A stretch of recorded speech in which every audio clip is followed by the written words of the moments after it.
they have made an investment whereby they have a certain level of returns that they want. You end up finding yourself in their crosshairs because you have to bring them down to reality that, unfortunately, yes, you've bought this property for X amount of money, but the market, unfortunately, doesn't work that way.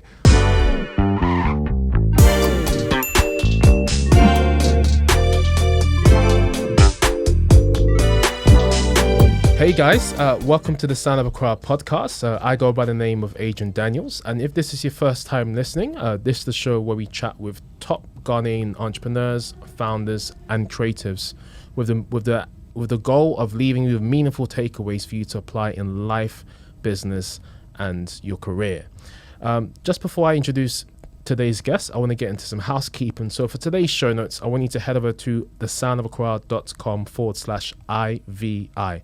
That's thesoundofaccra.com/IVI.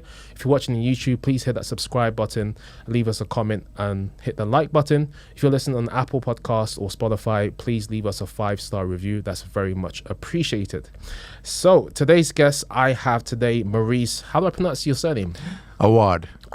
Maurice Aouad. So he's a multifaceted business owner with the ability to deliver and create value by utilizing experience and discernment. He's also the founder of Ivi Properties, yeah? Yes, IVI. Ivi Properties, yes. Established in 2012.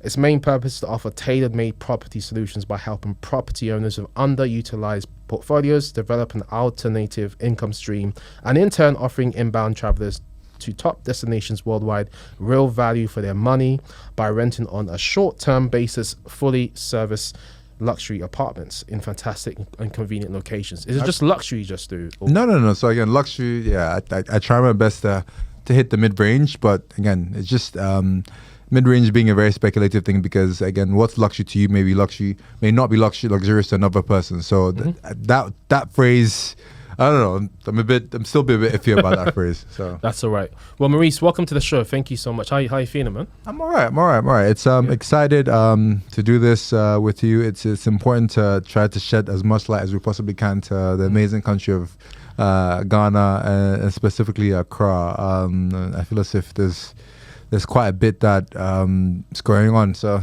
doing my little part. This is my small national service. I used to go to school in Ghana, and I think I probably left the country before I was probably qualified to do national service because I went to Morning Star in Cantonment. Okay. Morning Star because you ran there, and that's a good school. It's a good school there. Yeah, they all say that. Yeah, as soon as I finished, I was like. Yeah, but Crazy King is better. I just need to put that out there, so. Okay, all right. I mean, I wouldn't say no to that. I heard great things about Christ the King as well. But yeah, after Morning Star finished, I went back to London because I had nightmares about going to senior secondary school and just getting bullied or even going to international school like an AIS or GIS. Getting spoiled. I didn't want that to happen to me. But yeah, I totally understand. What it's like to kind of like live in Ghana and also just to kind of go through that kind of lifestyle. But yeah, man, it's great to have you on. You're definitely someone I've been looking forward to having on the show as well. I'm glad. Thank you. I think we met at the Move to Ghana event. Shout out to Adrian. Yeah, shout out to Adrian. Yeah. Shout out to Adrian if you're listening. That was a really good event. It was good to meet you. I heard a rumor that you're one of the first people to kind of bring service accommodation or Airbnb to Ghana. Is that true? Or? So yes. So I'm one of the few. I'm sure there are other people pioneers who are trying. There are a few other people who are trying to do as well. But I guess at that time it was such a foreign concept whereby obviously people that used to come to Ghana, if you remember back in the day, it was either you're going to live with your family member or you go to a hotel. And obviously that came with different challenges. At that time, they made it work. But then I would say that how the idea started was more of an accident than intention.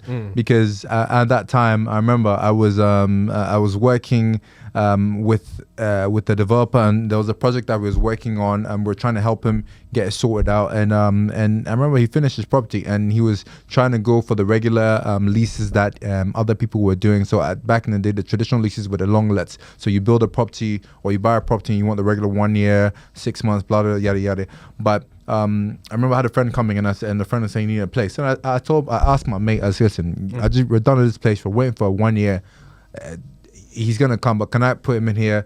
I'll give you a little bit of change for your time. He said, cool, no problem. I put a little bit on it for the duration. Bro, after that deal, I was like, okay. All right. Then we realized that that's a light bulb moment. Like, okay, cool, this could work. But at that time, I mean, obviously things were different. So, I mean, 10 years down the line, by God's grace, we're here. The game has changed. It's the hospitality industry and all sorts, you know. But that's definitely something we are gonna double tap on. But before we get to that, let's talk a little bit more about your company, Ivi Properties. Yes. So I mean, what is their meaning of the name? Does it stand for anything? How did it start? Okay, so you pretty much kind of told us how it started. So how did the name come about? Okay, so IVI actually means it's an acronym for how I view it. So I view it. So in terms of my perspective on life, so it's something I've always been very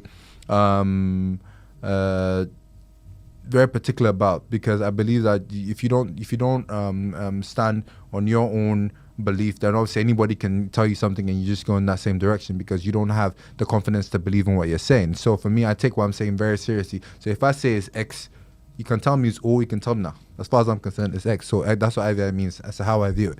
Okay. So then I can, in translation to my business, so that comes to the quality of product that I offer my clients. So I always say that, and this is something I keep on saying, I'll never forget this. I would never put a tenant in a property that I will not stay myself. And I'm very particular about that. So it's it's something that's where IVI came from, basically. That's clever, and I think there's like a double entendre in the name, because I view it could also refer to you viewing properties. Yes, and I think you probably thought about that with the names. It's quite clever. I like it. It's always interesting when you hear the meaning behind the name of a business when you speak to someone. Thanks for sharing that. And I think there is a echo of one of my previous guests live in Ghana. I mean, you're a very good friend. You got a very good relationship with him, and you also Shout out to the boys, man. I'm proud of you guys. Why are they? Why are they? Frank and Ivan. They done well. Yeah, but it sounds like you guys, you are the sort of people that know what you're doing. Yes. I mean, in terms of my experience with agents, in Ghana, or not saying you're necessarily an agent, I mean, you're more than that, but my experience with agents and other property rental companies, if you will, is that they lack a lot of branding, lack a lot of marketing, professionality. Like I'll just get, I might be in a WhatsApp group somewhere, just get spammed pictures and things. I mean, there's just no professionality to it. I mean, I understand. I mean, you see, like I said to you earlier, right? Yeah. One thing about me is I like to be empathetic to how a person has been brought up, how a person sees the world. So now all these agents in the city who, as far as they're concerned, the only reason why they probably decided to go down this route was because they felt as if there's a way to make a quick buck. So what they did was they didn't learn their craft well enough to be able to package it in a professional manner, which benefits the end user. We decided that we're not going to cut any corners when it comes to what IVI means, what IVI could end up doing, and what we end up doing for our end users. I care enough about my guests. Like I keep on saying, even till today, the guests I've had since 2011, 2012, I know them personally. I know the children that they've had. Some of them have had children in my apartments. What? No. What a story. Sorry, that's a different another story another day. But powerful. But so it's I care enough, and if they say there's an issue, I don't just leave an issue. Obviously, there have been situations in the past whereby some things I can't control. Is the biggest systemic issues, but whatever I can control, I'll get it sorted out. That's what it is. I like it. You really do take care of your guests, and I think it's really important. I mean, I think like I was touching upon earlier on, I don't know if I did, but it seems to me, I mean, when I spoke to Darren, one of my previous guests, he spoke about Ghana has only just got a hospitality industry where in the past it wasn't really like that before. So I'm sure you've seen a similar thing as you've been. Of course. I mean, Ghana was a whole different place back in the day. I mean, yes, but shout out to my bro Darren. Shout out to Darren. I don't even know where to start. It's a whole conversation. A whole different kettle of fish. Don't worry, we will go into another conversation. Probably. Yeah. But yeah, let's focus on let's go back to Ivi Properties. Yeah. Don't want to sidetrack you too much. So talk us through Ivi Properties. So I know you're on a few destinations: Accra, Amsterdam, Dubai, Kumasi. Yes. Yeah. London. Yes. Madrid. Yeah. Yes. It's been crazy. We managed to. Well, I say managed to, the idea was to scale up from 2016, 2017. And we did. I touched bases with different agencies, different companies to try and offer the same level of service that we did. And I guess, I was saying this earlier, this is no disrespect to any of them. I'm sure that it works for them in their way, but I felt to sit the level of business acumen wasn't as aggressive as we were in Ghana. In Ghana, we were like me and my team, not me and my team, and me and every one of my colleagues that were in this business that by God's grace we've been able to do quite well over the last couple of years. We don't play when it comes to certain things. So when I call you and I'm like, listen, we have blah blah blah, this tenant coming on, this. I want an answer like then and there. Like I don't want you to come back and be like, I'll get back to you now. And I realized that they were being a bit slow, and also the quality control element. That also became a big deal, whereby we've over the years, it's like we've managed to sharpen our quality. Because obviously, again, in the past, we've had a few issues whereby maybe some cleaners haven't done what they're supposed to do, or maybe somebody wasn't on the ball. Now all those issues have been sorted out. It's a service industry that is consistently evolving on it every single day after every single guest, whereby you learn your lessons and you keep on moving. For me, there's no such thing as losing, because the second you walk away with a lesson, you walked away with something that's more valuable, because you're never going to repeat that again, as opposed to somebody who's just doing this for the first time. Yeah.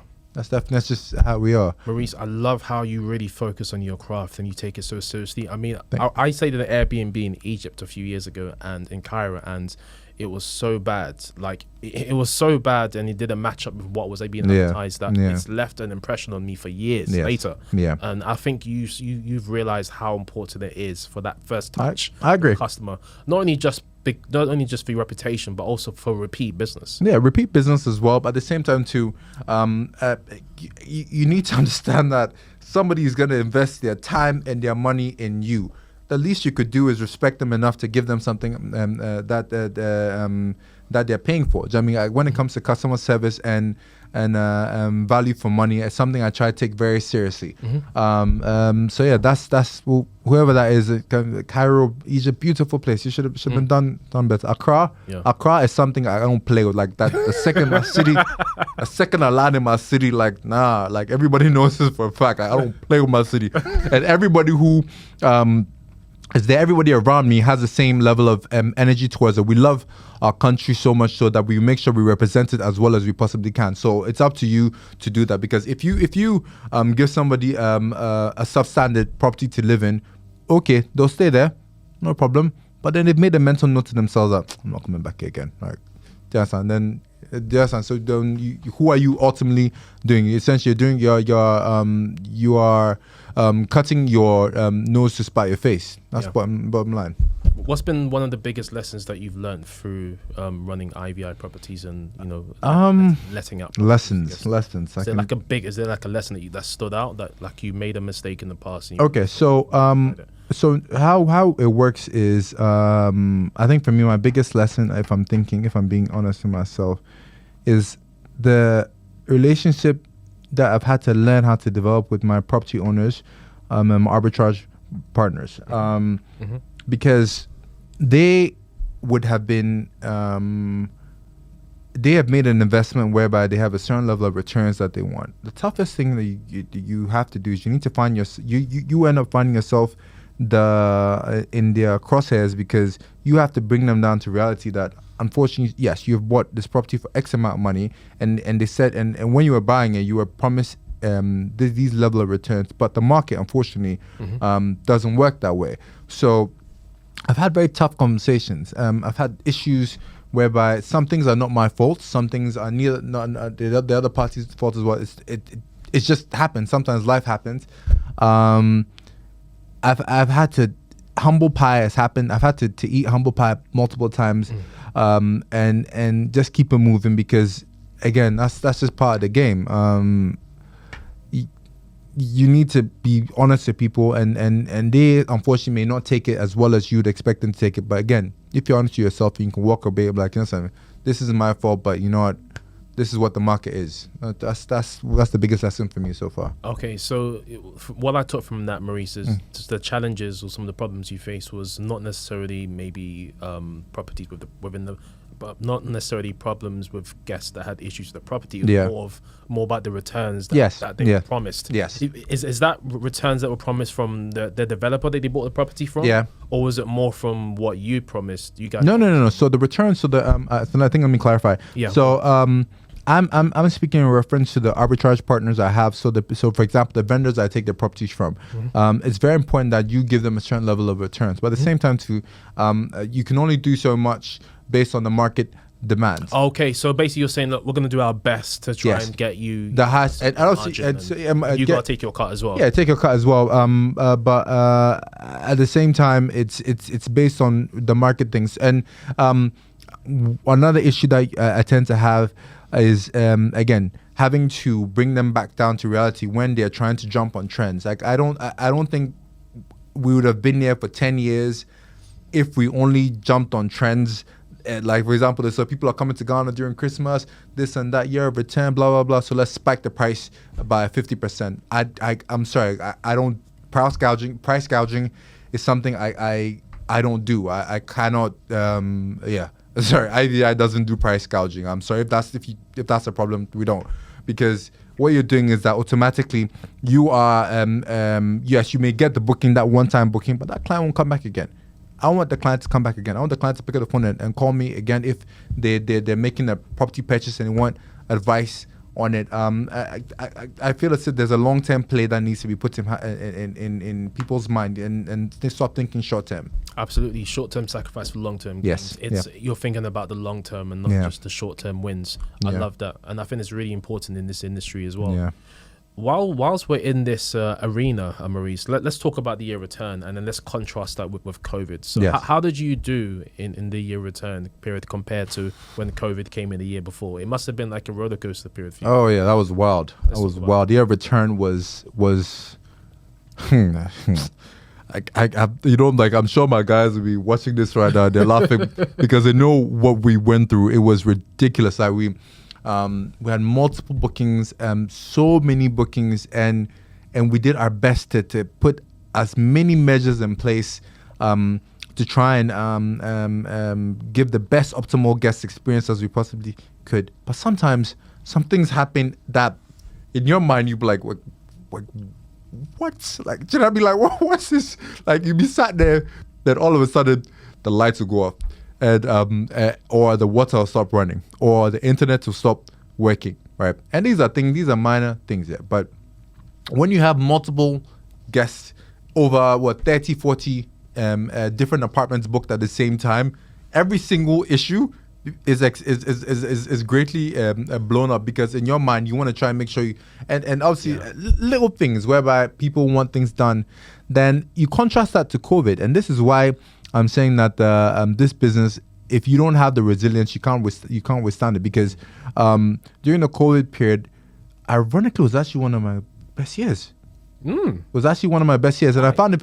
So I felt as if a lot of people, as soon as they could, they left the country. They came to Ghana, and then we created spaces. And one thing I need to be very proud of is because we created safe spaces. So what I did was I actually took the NHS guidelines, and in terms of, I'm not even kidding, in terms of the cleaning in Ghana, and I'm sure my team in Ghana was like, I can't remember that here, like, I'm just, and I made sure, look, every single aspect, to the extent that my guys were had gloves on their hands before they gave you the keys. Little things that we make sure we was everything was contactless. We did everything. I think we did everything possible to try and help them just have a stress-free thing. And thankfully, we never had any issue. So COVID was actually not that bad. Year return was. I mean, for example, we can put in percentage-wise, maybe year return was like maybe an additional, maybe like 30-40% bump. COVID was probably about 20%, so it wasn't that the loss wasn't too bad. Okay, basically. Cool. But COVID was more of a consistent bump. And the year return was more like just a very short term. Yes, bump. yeah. Gotcha. That makes a lot of sense. I mean, just talk me through what is the guest check-in and check-out experience if I was to book through Ivy Properties. Okay. Whether it's Accra, whether it's one of the other destinations, Marbella, Amsterdam, what's the check-out and check-in process like? Okay, so first thing that we'll do is that the second you land in Accra, before you even land, we'd have already put you in contact with whoever is gonna check you into the property. They already have a pack prepared with the Wi-Fi information. Very important. That's the first thing people want the second they walk into the apartment. Wi-Fi. Do not delude yourself about that. Ghana card business. Exactly. Exactly. Got Wi-Fi information. Then what we do is that we try to help you get set up with your SIM card. So we have a vendor who is on standby. The second you land, we can ask you what network you want, and then they can provide a SIM card for you. Cleaning is done every 2 days, 2-3 days in the property, it goes by God's grace. If everything goes well, checkout is normally at noon. We realize that majority of the people who are on flights from the UK and the US, they normally have evening flights. So if I don't have a booking the next day, I don't even bother themselves with late checkout. I just let them leave anytime they're ready to leave. Nice. So just because I know they have late flights, and the way you're going to tell 12 o'clock they should leave your apartment, where they're going to be for that period. So again, it's all about the little touches that make a difference. That's what we do. I love that, and I love how you're very thoughtful, and you take into account where they're coming from, what country they're coming from, the flights. I mean, all of this stuff goes hand in hand. Yeah, of course. And this all in return gives them the ultimate guest experience. Yes. Of course, it's going to only give you repeat experiences. I agree. That's very interesting. Thank you for sharing that. Okay, cool. So let's talk about your other locations as well, real quick. So I mean, what I wanted to say is that if somebody came to one of your other locations and you didn't have a property available in a specific location, would they be able to reach out and say, hey, look, I'm looking for a property, in this part of London or this part of Amsterdam or even this part of Accra, but it's not available on your listings or on your website. Could you guys find something for me? How does that work? Do you get those kind of all the time. But I think I'm grateful that we have a very vast network of resources we can tap into. So if, for example, we're unable to offer whatever property that the client requested for, I have very good colleagues. So the shout out to Max, Eastgate Group, definitely a high provider. Also the Death Jackal team, Talis, Emmanuel. I can't even begin to. Anita, Signature Group, solid guys. So they've basically anything that I personally don't have, or probably we're fully booked there. I have a huge resources available to be able to fill those gaps quickly. Brilliant. So you've got a few tricks behind your back. I'm glad to hear Trying my best. Glad to hear that. And what platforms are you guys available on? Okay, so this is so I had a feeling you're gonna ask this question. So this is tricky. Is it case by case? So case by case. The reason why, I'll be honest with you. I'm listening. I like to be able to screen my guest. Yeah. I like a lot of people feel as if I could be doing a lot more business if I just went on these regular platforms like on that online. I don't want to mention it. But I feel as if I've had instances in the past whereby I was on those platforms. I realized that anybody can pick up the phone and just click book and boom, and then you're obliged to take that booking. But then they'll come in there and they will They will literally just completely mess up your property and cause an issue for you. Now, the second you message me on social media, or you message the group, or one of my team members picks it up on the Instagram page. The Instagram page is Ivi_properties. Or the website is www.iviproperties.com. Don't worry, we'll have everything in the show notes for you guys, so don't worry. The second you send us a message, we call you or we send you a message, and we can tell. Like, we can tell by virtue of how you're speaking, what you're requesting for, and just from a few nonverbal keys that you give us, we can tell what type of tenant you're going to be and where we want to put you in, because we wouldn't want to put you in somewhere that you end up destroying and give us a problem, because ultimately I appreciate my tenants, but I appreciate my property owners a bit more, because they're the ones that have entrusted us with their asset, and we need to make sure we protect those assets. So that's how this process works for us. No, I totally appreciate why you go through that. I think living in Ghana does something similar as well, and I think it's really important, especially maybe in countries like Ghana. It's really important. Yeah, of course. You have a whole host of characters. Of course. I mean, and the thing is, obviously, I'm not saying that we don't have spaces available for them. Well, there are places available, but then at the same time too, I also need to take into consideration other factors, because obviously some other people may live in the properties as well that may not want to party, may not want to hear you making noise as well. So I just have to respect respect them as well. So that's just why I go above and beyond to try and make sure I know where you want ideally I'd want to place you in, basically. No, absolutely, I totally agree. I mean, anyone can make up a persona online and claim to be who they say they are. Say they're not smoking, I agree, got no dogs, but then they'll come with pets. Bingo. On the property. Exactly. So I really, even child-friendly places. There are places whereby I have specific properties that are child-friendly places, because maybe the paint on that wall is easy to clean. I've had instances whereby kids have written all over the walls. They've completely some of the property. Yeah, and they've trashed the kitchen. Do you take a deposit? I take a deposit, but sometimes the deposit is not enough. Like there was one instance whereby it was I'll never forget, it was in Cantonment. My God, what that? Right now, are you still turning over in bed? Oh, bro, listen, it was bad. Like, it was completely messed up the kitchen. I remember the child was trying to make pasta in the kitchen, and she ended up putting a plastic bowl in the microwave. The microwave exploded. No, bro,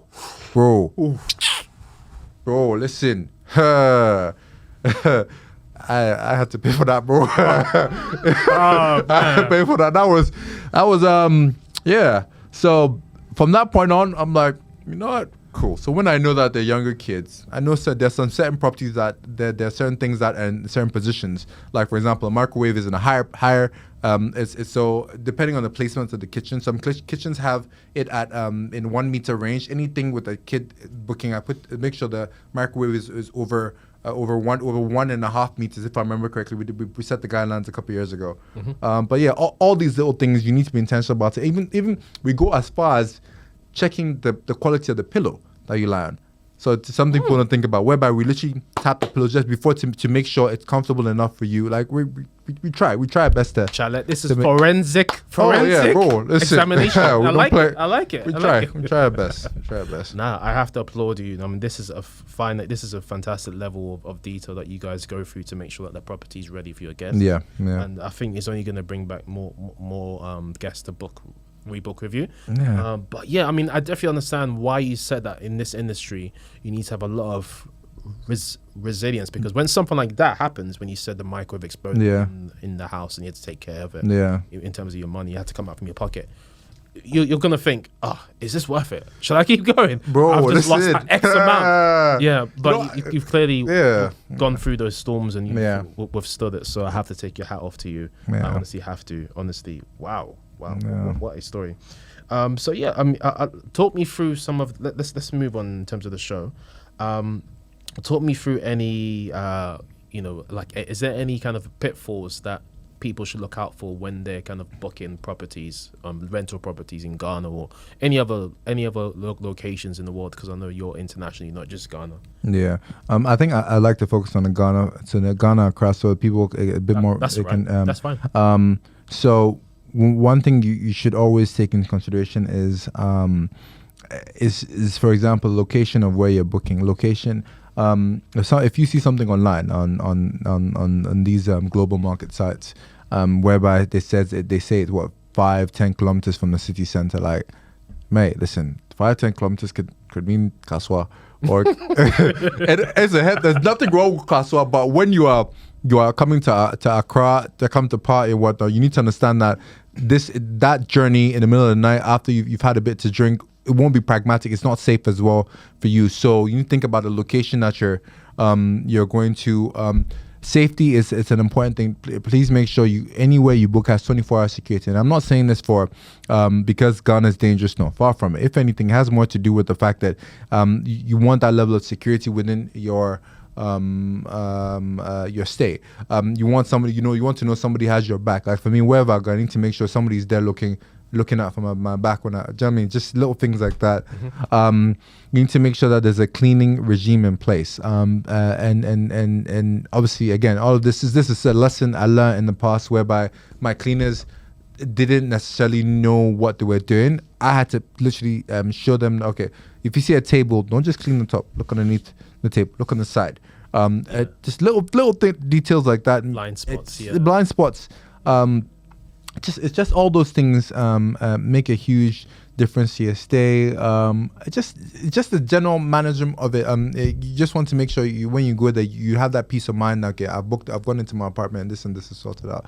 So those are the things I would recommend. Safety, location, and just little details you should care about. Okay, no, those are fantastic tips for the guests to take away. Thank you so much for sharing that. And I want to move on to more about you and what you were doing before Ivy and Maurice. I mean, reason why this is a great segue is because, of course, it clearly takes a certain skill set to run a business like this. And I know from your past, you've been in different industries, you've done different things, whether it's being in events or being in music, being in radio. Talk me through briefly, like your life before you launched Ivi Properties. Okay, so for me, I've always loved music. I think a lot of people have known this about me. I remember, like, as a kid, I think it started off with computers. I remember I was like, love it. I must have been like 8 or 9. I remember my mum got me my first computer. It was a Dell with Windows 95 on it, and I remember there was a game on it. What was it? It was not Snake. Was it Minecraft? Minecraft. That's the one. Everyone used to play Minecraft. I love that. And then.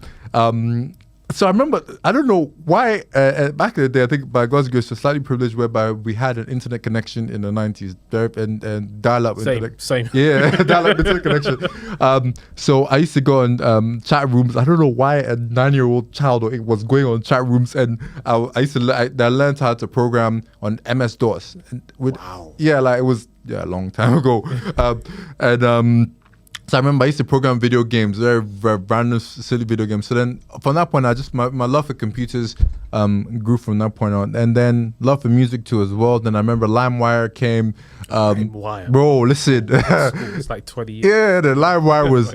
I remember my first track I ever downloaded was like the Nelly Dilemma, the one with Kelly Rowland. Yeah. It took me like 12 hours. 12 hours? Dial-up internet. Yeah, dial-up. I remember. Yeah, that was well. I remember those. So days. then it progressed from that point on, whereby I discovered an application called Fruity Loops. Anybody who's in music, I've been FL. through the same path as you. Bingo. So FL, I started with FL3. Jeez, I was at 4. FL3. Then start. I don't know what I was doing. Then start getting slightly better. And start getting a bit of attention. From there, I mean, even my bro, D Black, was. I remember he came to my studio. We did D Black a bit, the VIP. It was decent. My big bro, DJ Black in Ghana. He loved it. I remember he had this Toon mixtape and he put one of my records on. It was fire. Nice.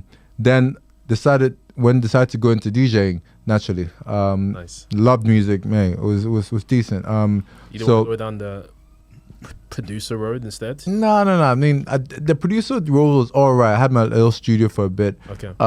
Then we did. Then I moved into the DJing space. Then I remember that's when Funky House was fresh on the scene. Yeah. So I remember one time, university days, man. Bro, listen. So I remember I came. This was as a Ghana at the time. I came to London for a couple of months. Yeah. Then I discovered quite a bit. That time, Doneo, all of them ones. Yeah. I remember. He's half Ghanaian, I think. Yeah, he is. I mean, Doneo. I remember he would, when I was in XFM, he came around for a few times. It was pretty decent. Nice. Doneo came, Leaford came as well. Jeez, the Ghanaian brothers. Yo, bro, I'm telling you. Then we had it was decent. So then I remember when I came back to Ghana with all this fresh UK fire podcast, nobody was dropping this. Like, bro, listen, it was crazy. It was a crazy time. So all of a sudden the DJ career just went like it literally took a life of its own. It was ridiculous. Shout out to my big bro Dennis, Aquaba UK, bro. Bro, I'm very grateful for Dennis. He helped me with quite a few projects. And I remember, I don't know if anybody's old enough. If you're old enough to know what Kiss and Tell is, then I mean, bro, Kiss and Tell was so basically I had an event. It was ridiculous. It was mad fun. Mm-hmm. The second one as well with the Aquaba UK. The third one was lit. So were you like? It was a yearly promotion. Were you in London or Accra? Accra. I was in Accra. You're in Accra. In Accra, and it was so that's what the progression thing. So it was decent events. Oh man, it was fun times. And you see that this is the most important thing that people need to understand that while I was doing all of this, I did it because I wanted to. I did it because it was fun and it was something that I generally enjoyed. In life, if you don't find that thing where that makes you happy and you're just going through the motions at such a young age, you're gonna grow up too old. You're gonna end up growing too old too quickly.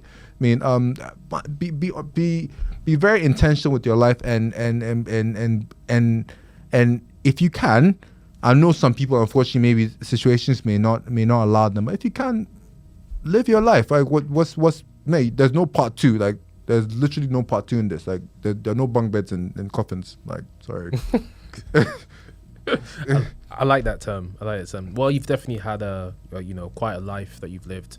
And how long were you in DJing for? Oh, I did it for about 5 years. Then after I had my radio show at XFM, shout out to Habib Mensa. That was amazing. We did that. I was with Kwame Fache, DJ Mensa, Nokus, Giles Bossman. Hey, listen, if you don't know these names, these are like all the OGs like the game. Kwame Fache, he's still killing it now. I think he was part of the production of the Global Citizen of that just went. Oh really? Yeah. So it's pretty decent.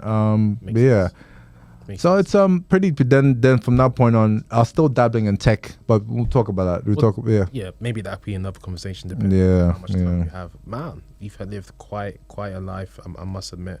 But yeah, I mean, I'm sure everything has helped you to run Ivi Properties a little bit. Some of the skills that you picked up. Yeah, of course. Different things as well. Of course.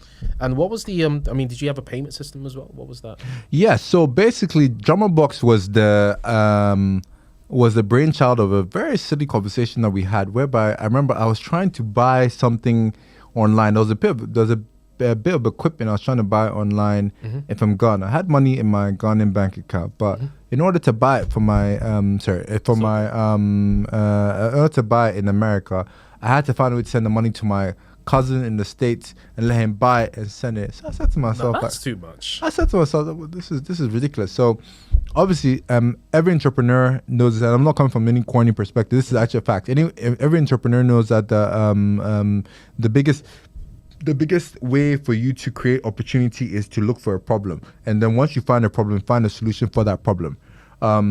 So that's what I did. So I had a friend of mine from India who was pretty good when it came to coding and generator algorithms, and we came up with this idea called Drummer Box, whereby it was an API. We're going to be where it's going to essentially link your Ghanaian bank account and create essentially like a PayPal version in Ghana, whereby you use to check out on global vendors. So that was the idea. So called the Drummer Box. So you have your idea would you have your Visa, you have your PayPal, then you have the Drummer Box API, which allows you to check out directly from your Ghana bank account. Nice idea. wrong time. I'll raise my hands and admit that. Why was it wrong time? First off, I had no idea what I was doing. I had no idea. I just had a great idea. I had great people, but I didn't realize that. I remember after a few meetings that I had with a few key stakeholders in the country and the financial sector. I realized that I was essentially buying a bit more than I can chew. It was a good idea. We ended up using the program, the algorithm and the API for something else. It ended up being used for something else, nice. Which essentially was alright. I didn't complain about that. Nice. But yeah, so that was the thing. So right idea, wrong time, basically. Okay, so I mean that's the good news that you're able to kind of salvage that technology and use it for something. So you're able to get some value, some money on the back of that.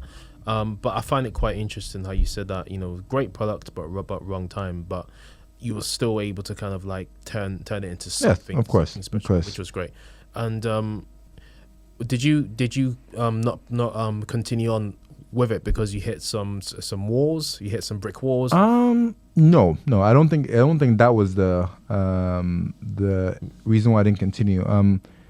I guess at that time, again, this is 10 years plus.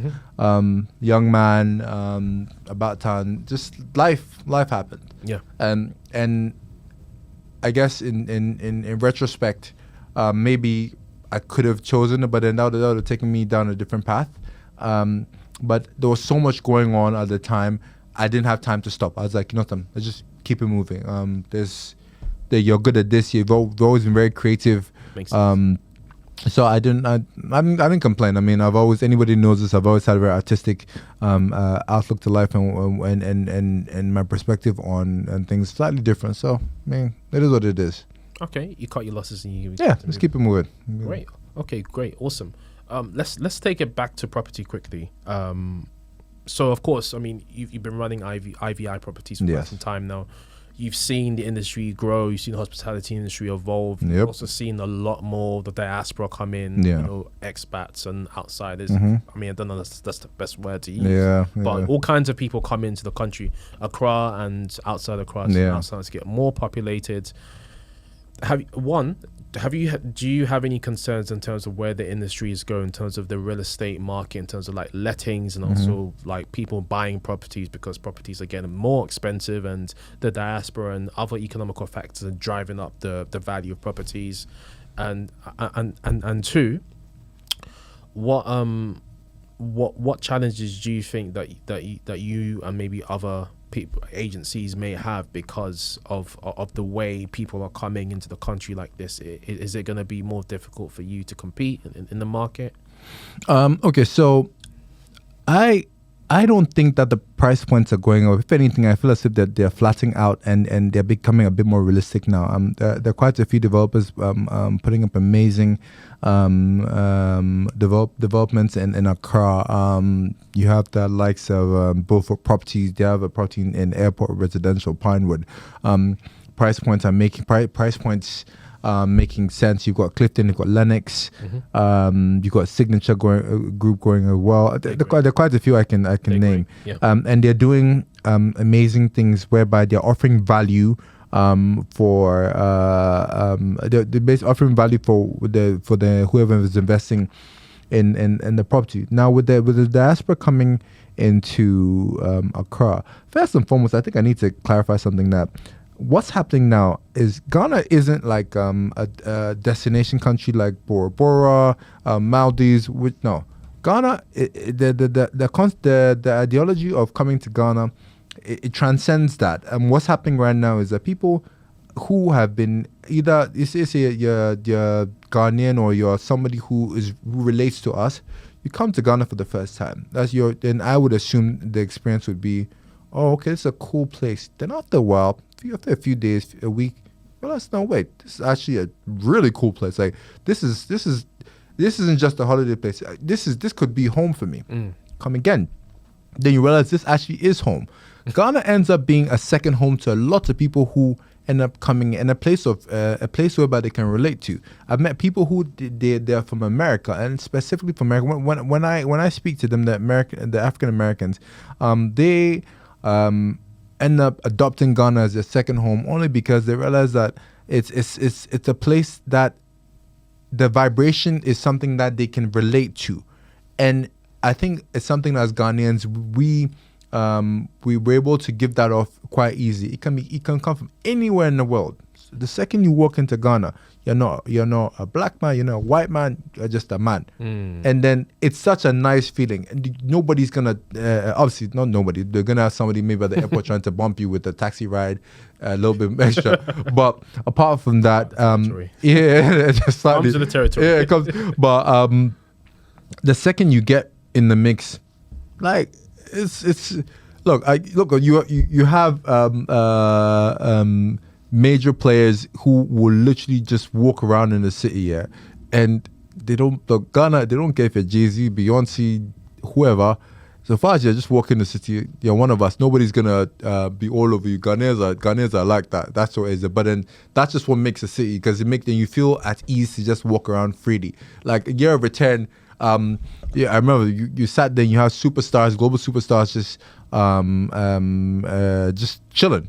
Like, and these are people you see on television and you think, oh wow, it's a big deal, whichever. I mean, but that's just how we are. Like we've created an environment whereby you feel at home enough to just relax. That makes a huge difference. So that's what Ghana is to me. So in terms of how that's going to affect the real estate economy, I think that going forward, in my projection, in the next 5, 6, 7 years, is that things are just going to get, they're going to spread out a bit more, as opposed to things being centralized within a certain 3-point system in Accra, maybe from cantonments to East Legon to Jolu. Things are going to spread out a bit more, but once it spreads out, the quality of life is going to get better, because you're going to have better schools there, better healthcare, better infrastructure, because they're going to realize that let's give them a bit more, and also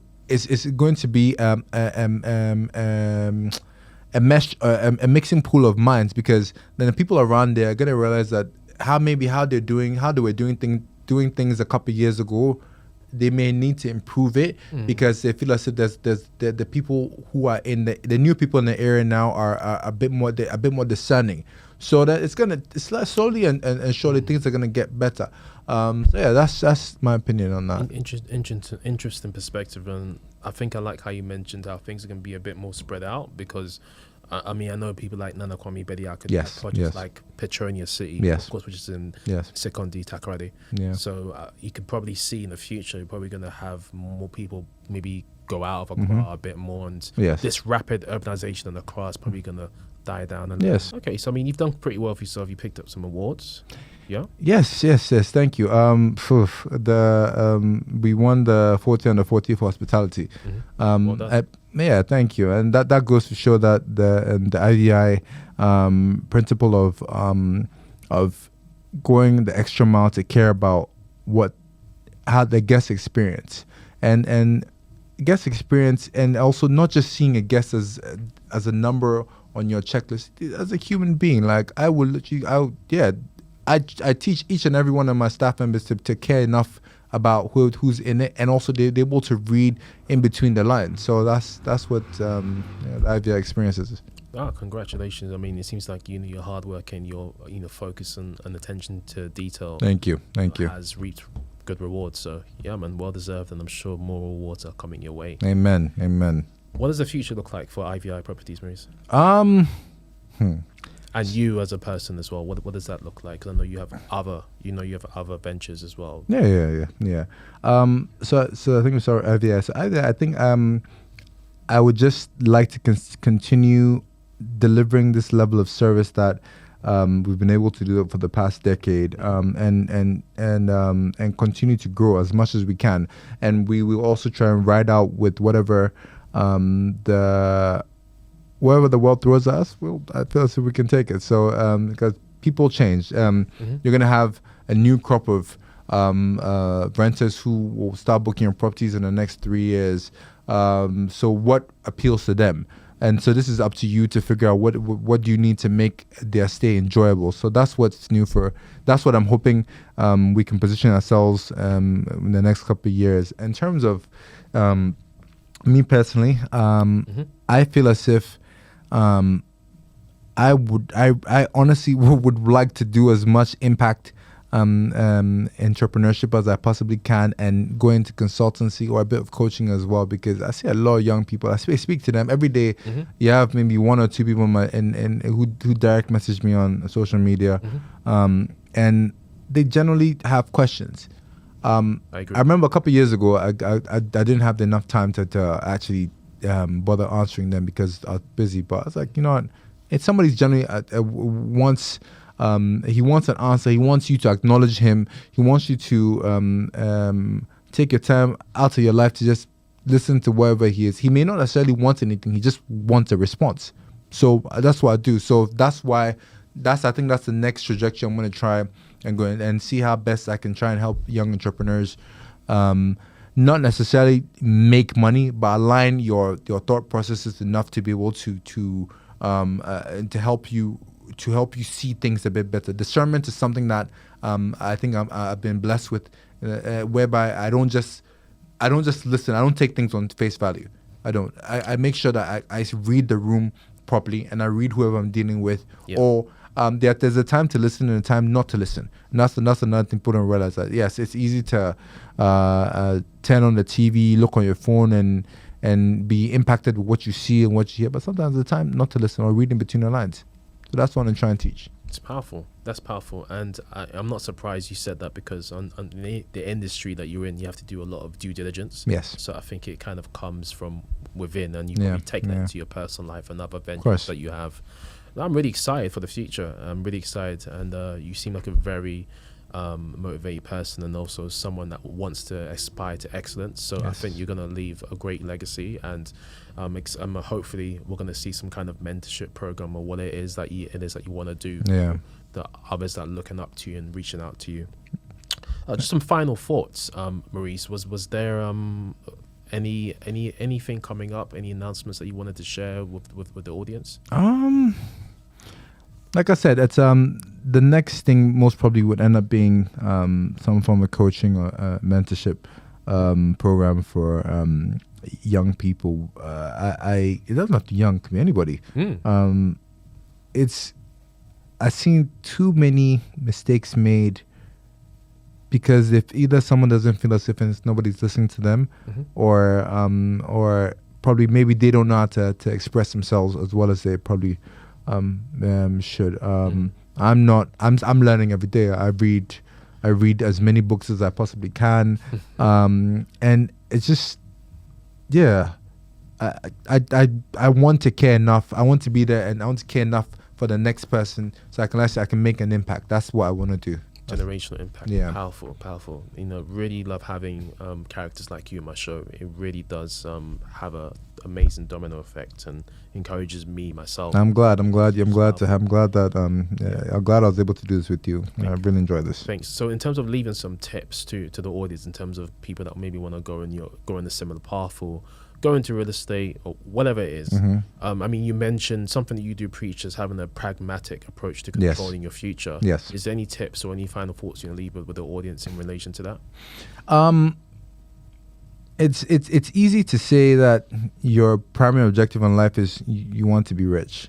Everybody wants to live a comfortable life, but value is relative to the next to every individual. What you may consider successful, another person may not consider the same thing as successful, and vice versa.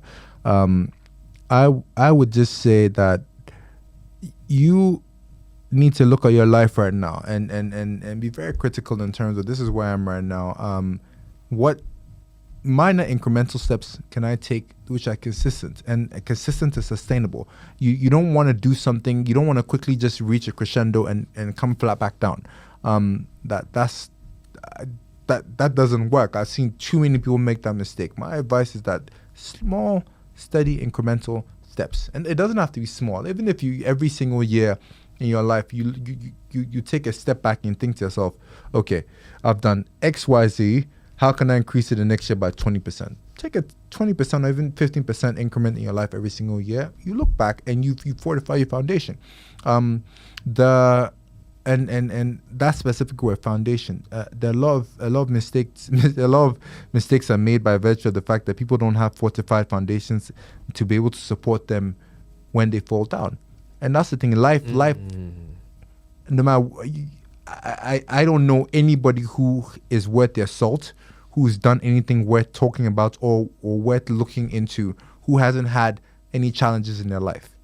And if you don't have a strong enough foundation to be able to land on, then unfortunately, that's on you.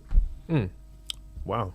I mean, they couldn't have said it any better. Honestly, couldn't have said it any better. That's very powerful thought you've just left with our audience, Maurice. There's a customary question I ask my guests. So when I say the word Accra, what thoughts, vibes, minds come to mind straight away? Okay.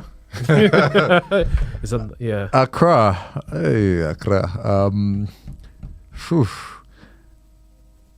Accra is home, man. It's home. It's home. It's home. It's home. It's laughter. It's an exploratory experience. Accra is home, and it's I love my second home, obviously in England, but I mean, I wouldn't trade Accra for nothing. Nothing. I agree. I agree. Accra's my second home. Yeah. I'm the other way around at the moment, but I'm working on flipping the other way around. Maurice, I've really, really enjoyed this conversation. Likewise, my man. Laugh. You've given some meaningful, actionable takeaways for the guests. You left us some amazing advice, and you've told some amazing stories. Where can everyone find you and learn more about Ivi Properties? Okay, so obviously the website is, I think we'll have the details in the description later. Website is www.iviproperties.com. The Instagram page is ivia_properties. My personal page is king__4040. You should see. You can slide in my DMs. Any questions that you could potentially have, let me know, and I'll see how best I can help you. That's it. So that's it. But thank you, Adrian. Thank you. I appreciate you. Thank you, Maurice. Likewise. Yeah. So there you have it, guys. That's today's episode. You've heard from Maurice. How do I say your surname again? Aouad. Aouad. So my dad's actually part Lebanese. No way. You're just telling us now? We're going to have a part 2 and a part 3 because there's clearly a lot more to Maurice than meets the eye. So Maurice Aouad, there you guys have it. So once again, guys, head over to thesoundofaccra.com/IVI for today's show notes, references, and links. And yeah, that's all for today, guys. Thank you so much for tuning in. Don't forget to hit that subscribe button on YouTube. Please leave a comment for us. If you're listening on Apple and Spotify, please leave us a 5-star review. It helps us more than you know. And we'll be back in the next episode. Thank you so much.